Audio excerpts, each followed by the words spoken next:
Ethiopian military spokesperson a few hours ago made some claims about the capabilities of the Oromo Liberation Army.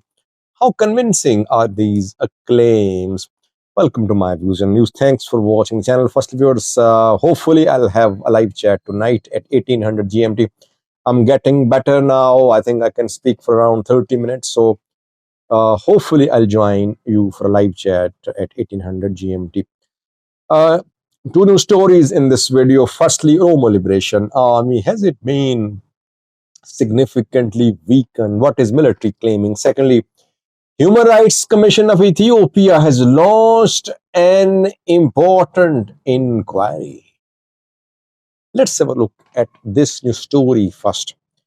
Human Rights Commission of Ethiopia has initiated an inquiry.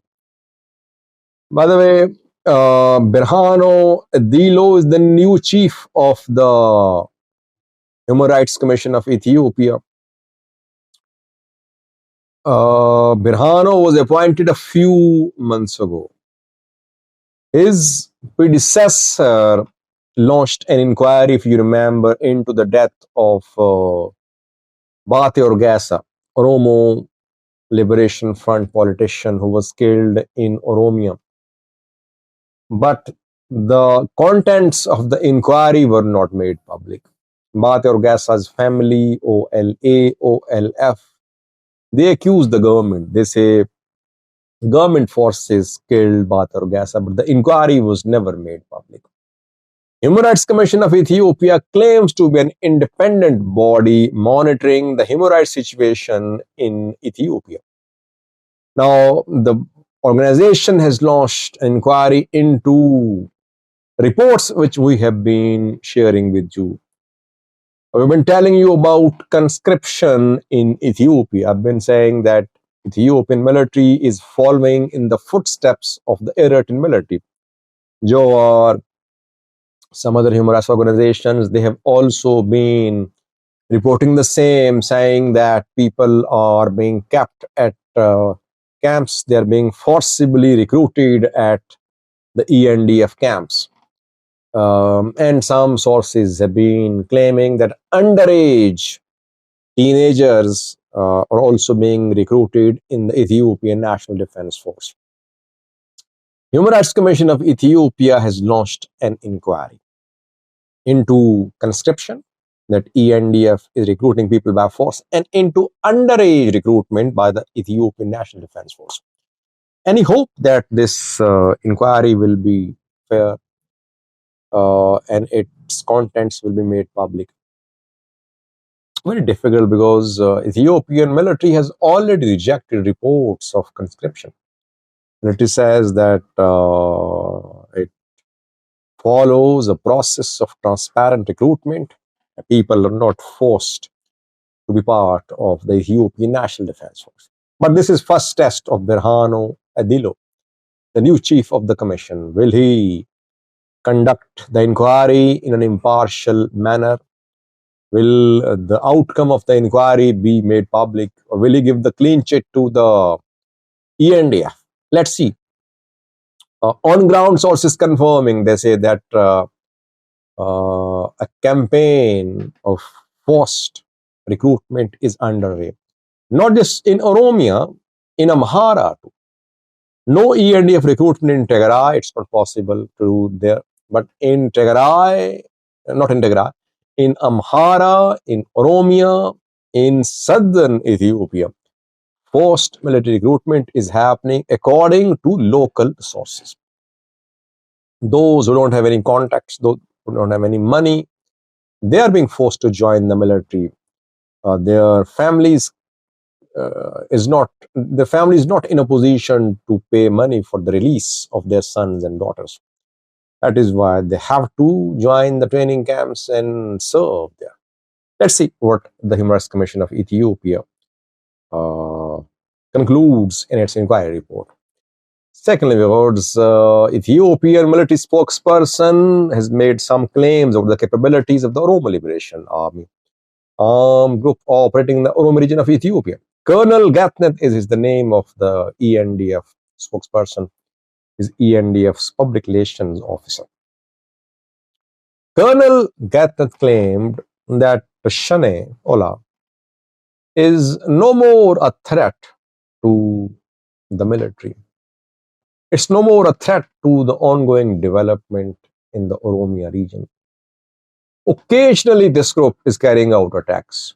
So this group has been considerably weakened. Its capabilities significantly degraded in the Oromia region. Now,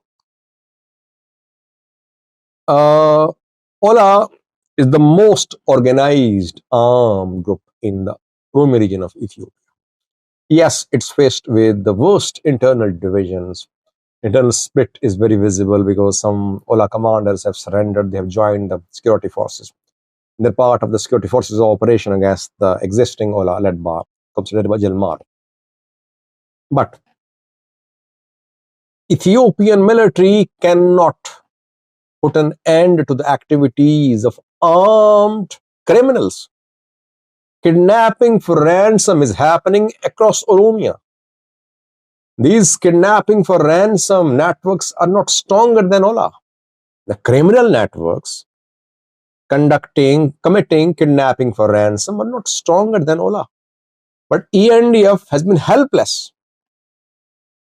It has been